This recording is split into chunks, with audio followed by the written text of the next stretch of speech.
Day, all you beautiful people who are joining me today.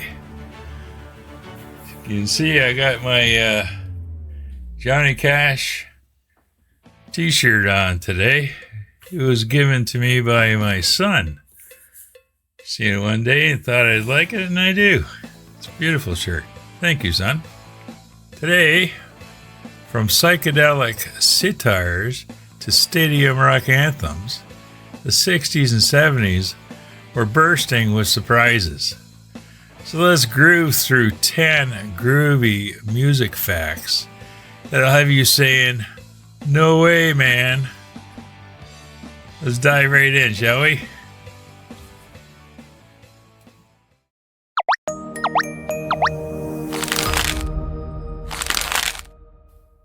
Did you know the name of rock's biggest, baddest band, AC/DC, came from their sister's sewing machine?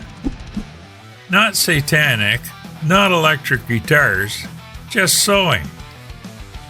Upon formation, Malcolm and Angus developed the band's name after their sister Margaret pointed out the symbol AC/DC on the AC adapter of her sewing machine.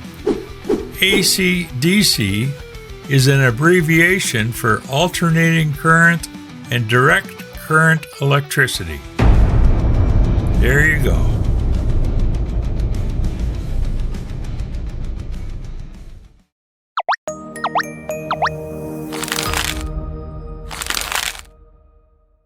Did you know the band Chicago didn't just throw in horns for fun? Their sound was shaped by James Brown and his big band jazz sound.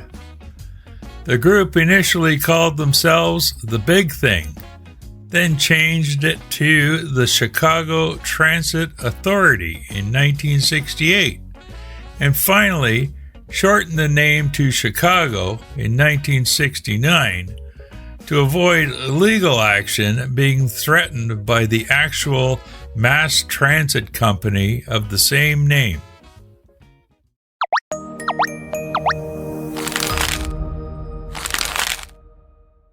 Did you know that David Bowie's first TV appearance was in 1964 at the age of 17?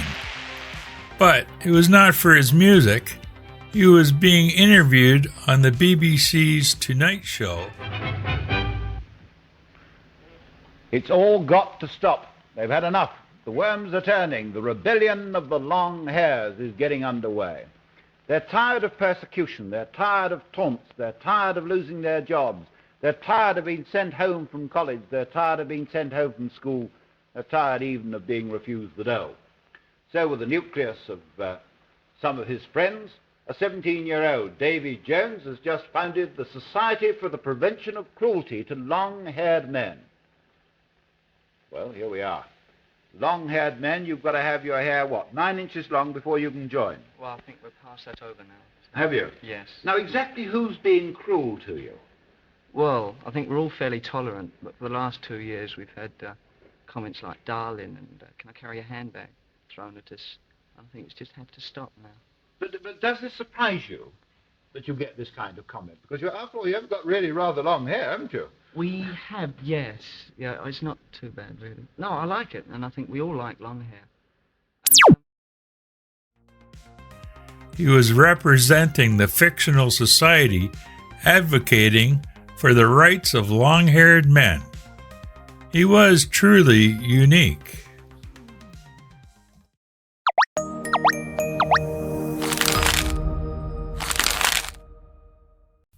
Did you know Fleetwood Mac started as a gritty British blues band in the 60s? No Stevie, no Lindsay, just blues licks and long hair. Before the iconic Rumours album, the band underwent significant lineup changes and a musical evolution. After several original members left, they were joined by Lindsey Buckingham and Stevie Nicks, shifting their sound to a more pop rock style. This new lineup, alongside Mick Fleetwood, Christine McVie, and John McVie, released the self-titled album Fleetwood Mac in 1975, which was a commercial success.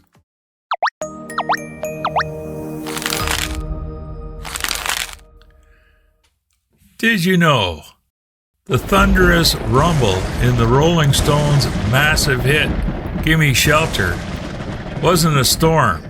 It was a guitar and a tremolo pedal cranked through a reverb. And it was American singer Mary Clayton that did the iconic background vocals. But despite the fame and success of the record, Clayton remained largely anonymous. Until, that is, she was featured as one of the backup singers in the 2014 Oscar-winning documentary 20 Feet from Stardom. I said to myself, I'm going to do another one. I'm going to blow them out of this room. I went in again and I did that pass on the part that says, rape, murder, just a shot away. So I had to go up another octave. Yeah. Rape, murder, it's just a shot away. It's just a shot away. Rape, murder, yeah. It's just a shot away. It's just a shot away. Rape, murder, it's just a shot away. It's just a shot away. Yeah. You know, you do these things at sort of 2 a.m, and then you come in the next day and you go, bloody hell, that's good. Yeah.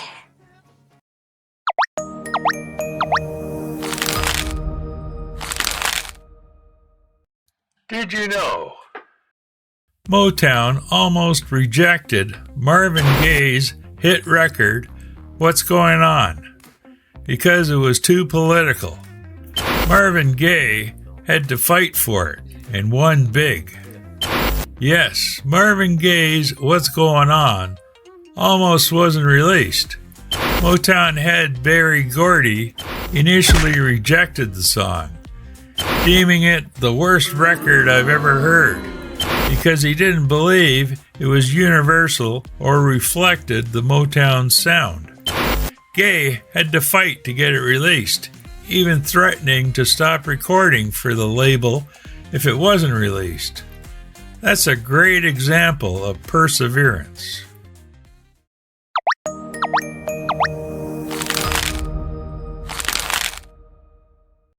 Did you know, in 1967, Jimi Hendrix opened for the Monkees?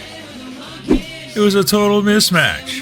The teeny boppers booed him off stage.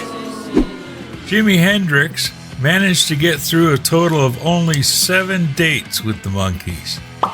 His final show was on July 17, 1967, which may or may not have ended with Hendrix saluting the crowd with his middle finger.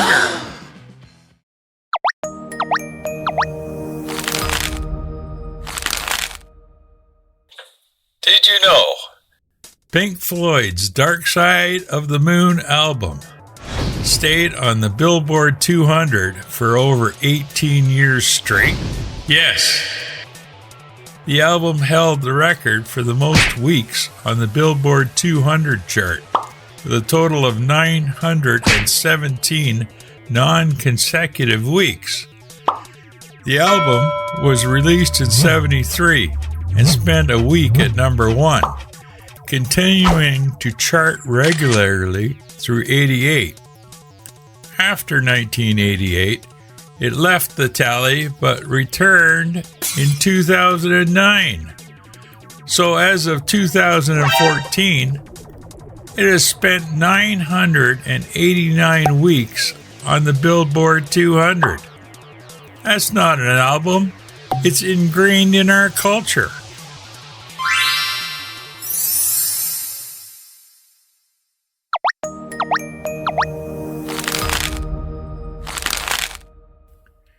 Did you know Spirit in the Sky was written by Norman Greenbaum? a Jewish guy who got inspired watching cowboy movies. He also owns 50% of the publishing rights, which means he gets about $10,000 every time the song is used in a movie, TV show, or ad. Which is why I'm not using it for my background music. Sorry, Norman. So according to the IMDb, the song has been used 90 times as part of the soundtrack in movies and TV shows. Not bad for a song that took him 15 minutes to write.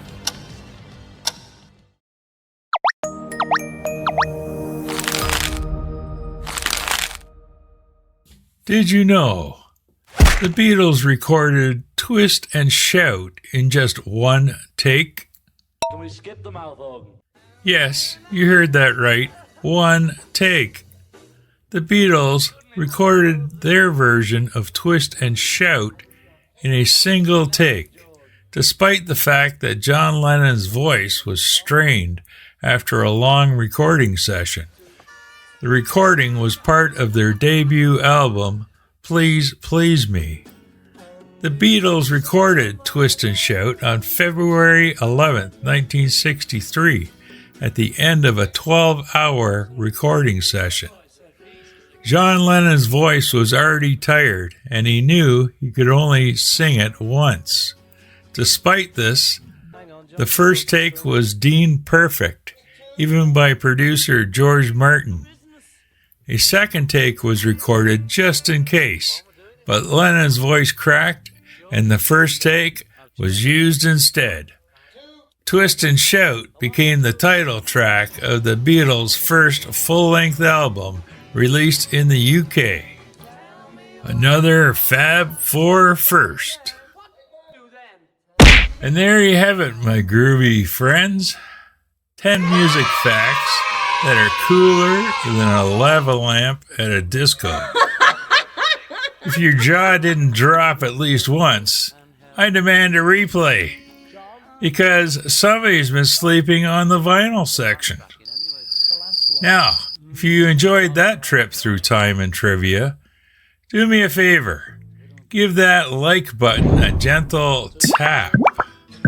Kind of like how Ringo taps a snare. Smooth, easy, and with just a touch of attitude. And if you're thinking, hey, I knew some of those, congratulations. You're officially part of the Groovy Tunes Trivia Elite. There's no membership card, but there is a secret handshake. Maybe I'll teach it to you in the comments. Also, don't forget to subscribe. We got more weird, wild, and wonderful stories coming your way.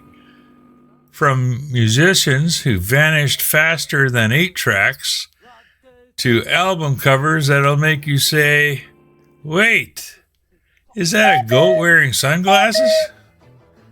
Oh, and before I go, here's a bonus fact. Did you know that you look amazing when you're learning music trivia? It's true. There's a lot of glow. Scientists are baffled.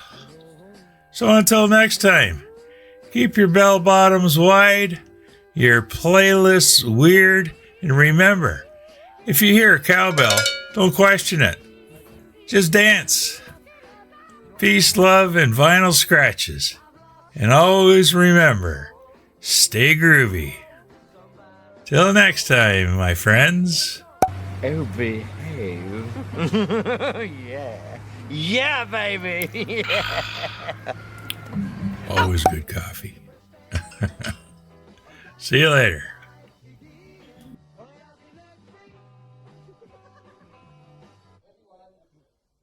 And if you saw